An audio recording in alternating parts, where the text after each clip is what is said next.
ఏంటి ఈ wild comment వెనుక ఉన్న అసలు గుట్టు ఏంటి అసలు? ముందుగా అందరికి నమస్కారం అండి. మనము ఒకటి గమనిస్తే, ఉద్యమం కాలం నుండి గమనిస్తే ఎప్పుడు చూడండి ప్రతిసారి కేసీఆర్ గారి కుటుంబాన్ని టార్గెట్ చేస్తూనే ఉన్నారు. ఎందుకంటే కేసీఆర్ గారు ఒక గొప్ప నాయకుడు, గొప్ప రాజకీయ నాయకుడు. ఆయన ఒక వ్యక్తి కాదు, అది ఒక శక్తి అని అందరికీ అర్థమైంది. అయితే ఈ కేసీఆర్ గారిని ఎదుర్కోవాలి రాజకీయంగా అంటే నాకు తెలిసి తెలంగాణలో ఏ పార్టీ లేదు, ఎవరూ లేరు. గెలుపోటములు అంటారా రాజకీయంగా, అవి జరుగుతూనే ఉంటాయి, సహజమే, వాటిని లెక్కలోకి తీసుకోరు. కానీ ఒక రాజకీయ నాయకుడిగా, ఈ తెలంగాణ రాష్ట్రాన్ని సాధించిన నాయకుడిగా ఆయనకున్న విజన్, ఆయనంత గొప్ప నాయకుడు నాకు తెలిసి తెలంగాణలో ఎవరు లేరు అని నా భావన. ఇప్పుడు కేసీఆర్ గారిని ఎదుర్కోవాలి అంటే అది కాదు, ఏదో రకంగా టార్గెట్ చేయాలి, ఏదో రకంగా ఎన్నో రకాలుగా. మీరు గమనించండి, ఉద్యమం కాలం నుండి ఇప్పటి వరకు కూడా ఎన్నో రకాలుగా విమర్శలు, ఏది చేసినా కేసీఆర్ గారు కూర్చున్నా తప్పే, నిలబడ్డా తప్పే. ఇప్పుడు నాకు అర్థం కాదండి, కుటుంబ పార్టీ అంటారు. కుటుంబ పార్టీ అయితే ఇప్పుడు కవితక్క లెటర్ గురించి ఎందుకు వస్తుందండి టాపిక్? కుటుంబ పార్టీ అన్నప్పుడు అంతా వాళ్ళ చేతుల్లోనే ఉండాలి కదా. మరి ఇప్పుడు ఎందుకు నేనేమంటున్నా, ఇది కుటుంబ పార్టీ అనడం అనేది వదిలేయండి, ఇది ప్రజాస్వామ్య పార్టీ. ఈ రోజు మా రామన్న గారు అండ్ మా కవితక్క గారు కూడా యుఎస్ నుంచి రావడం, మాట్లాడడం జరిగింది, మనందరం చూడడం జరిగింది. రామన్న గారు కూడా ఈరోజు మాట్లాడడం జరిగింది. కాకపోతే ప్రజల దృష్టి అనేది ఇలా అంటే టర్న్ చేయడం అనమాట, ఒకదాని నుంచి ఇంకో దానిపైకి దృష్టి మరల్చడానికి. అంటే నేను చెప్తున్నాను, అంటే రామన్న గారు ఈరోజు ప్రెస్ మీట్ పెట్టింది చాలా పెద్ద విషయం. ఆయన ఏం చెప్పారు? హెరాల్డ్ గురించి ఒకటే మాట మాట్లాడారు. అదే హెరాల్డ్ కాంగ్రెస్ గురించి అసలు ఇప్పుడు మన ముఖ్యమంత్రి గారు రేవంత్ రెడ్డి గారు హెరాల్డ్ కేసు గురించి, హెరాల్డ్ కేసులో ఆయన పేరు రావడం జరిగింది. అది ఎవరు కాదన్నారు కదా. ఇప్పుడు సమస్యలు ఏంటి? ఈ రోజు మనం ఎందుకు చర్చ చేసుకోవాల్సి వచ్చింది? సాక్షాత్ కేసీఆర్ గారి కన్న కూతురు ఆమె స్వయంగా ఉత్తరం రాసిందే కాకుండా నిన్న మీడియా ముందు మాట్లాడుతూ ఆయన దేవుడు చుట్టూ కొన్ని దయ్యాలు ఉన్నాయి అనడం ఏంటి? దీన్ని మనం ఎలా చూస్తాం? అది కదా మనకు కావాలి. అది పార్టీ యొక్క అంతర్గత విషయం, అంతర్గత వ్యవహారం అంటే అంతర్గత వ్యవహారం. అది కామన్, అన్ని పార్టీలలో మాట్లాడుతుంటారు, సలహాలు ఇస్తుంటారు, సూచనలు తీసుకుంటూ ఉంటారు, ఇది కామన్ అండి. ఇప్పుడు మీరు అంటున్నారు కేసీఆర్ పక్కన దయ్యాలు అవన్నీ పక్కన పెడితే కేసీఆర్ ముగ్గురు నలుగురే కలుస్తారు అది అనడం అనేది తప్పండి.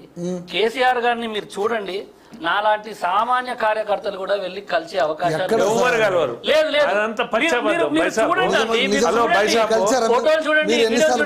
కలిసామండి. కలవలేదని ఎందుకు అబద్ధాలు చెప్పాలి?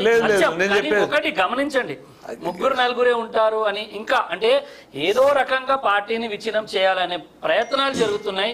కానీ అలాంటి కలలో కూడా జరగవు. ఇలాంటివన్నీ సహజమే, ఇలాంటివన్నీ ఎవరు పట్టించుకోరు. ఇది అంతర్గత విషయం, పార్టీకి సంబంధించిన అంతర్గత విషయం కాబట్టి మా పార్టీ పెద్దలు మాట్లాడుకుంటారు. ఇది పెద్ద విషయం కాదు నాకు తెలిసి.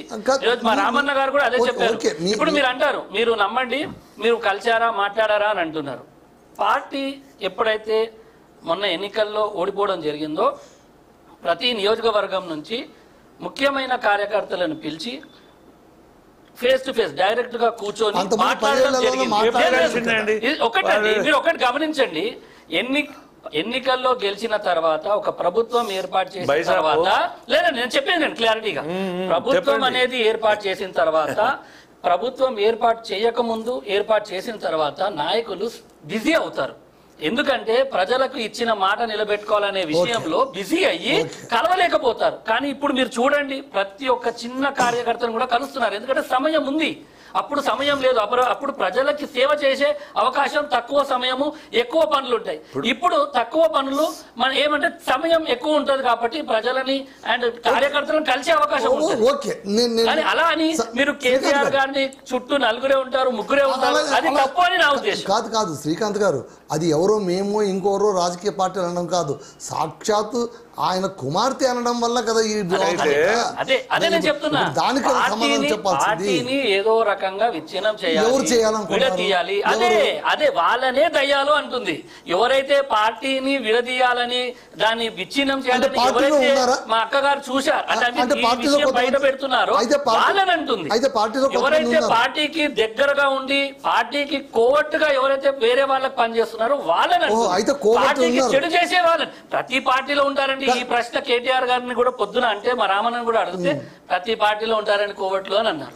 అంటే ప్రతి పార్టీలో ఉంటారు. ఇది ఏంటంటే లెటర్ బయటకు వచ్చింది కాబట్టి ఇది పెద్ద ఇష్యూగా మాట్లాడుతున్నారు. కానీ అదే అందుకే కదా ఎవరో దయ్యాలు ఉన్నారు అందుకే అంటుంది మా కవిత. ఇప్పుడు బైసాపు అన్నట్టు ఇప్పుడు కుటుంబ పార్టీ కాదంటుండు, అది ఓకే. కానీ ప్రజాస్వామ్యం ఒకటండి, కుటుంబ పార్టీ కాదని ఎందుకు అంటున్నామంటే మీరు గమనించండి, చెప్తా ఎన్నికల్లో గెలిచి సరే ఇప్పుడు కుటుంబ పార్టీ కాదు అని మీరు అంటున్నారు. మళ్ళీ హరీష్ రావు ఎవరు, కేటీఆర్ గారు ఎవరు, కవిత గారు ఎవరు, వినోద్ రావు ఎవరు, చెప్పండి. మీరు ఒకటి గమనించండి, మీరు చెప్పిన పేర్లు మీరు ఒకటి గమనించండి. ఇప్పుడు వాళ్ళు పుట్టుకతో రాజకీయ నాయకులు. ఈ ప్రశ్న ఎప్పుడైతే మా పెద్ద సార్ కేసీఆర్ గారిని అడగడం జరిగిందో, ఇలానే డిబేట్లలో మాట్లాడుతూ లేదంటే ఆయన ఇంటర్వ్యూలో మాట్లాడేటప్పుడు ఇదే ప్రశ్న ఇస్తే ఆయన ఒకటే చెప్పిండు, మనం ఎవరిని కూడా వద్దు అనడం ఉండదు, రండి అని పిలవడానికి ఉండదు. ఆయన క్లారిటీగా చెప్పడం జరిగింది, నా ఆస్తి అంటే నాకు వారసులు ఉంటారు కానీ రాజకీయంగా అంటే అలా జరగదు. వాళ్ళు ప్రజల్లో గెలవాలి, ప్రజల్లో పేరు తెచ్చుకోవాలి, ప్రజల్లో మన్నన పొందాలి. అలా గెలిచిన తర్వాత ఎన్నికల్లో గెలిచిన తర్వాత నాయకులు అవుతారు, వాళ్ళ నాయకుల లక్షణాలను బట్టి వాళ్ళు ఎదుగుతారు అని క్లియర్ గా చెప్పడం జరిగింది. మళ్ళీ మీతో మాట్లాడతాను. ఇప్పుడు జూమ్ కాలంలో మనతో ప్రేమ్ గాంధీ గారు బీజేపీ నాయకులు ఉన్నారు. సార్ ప్రేమ్ గాంధీ గారు,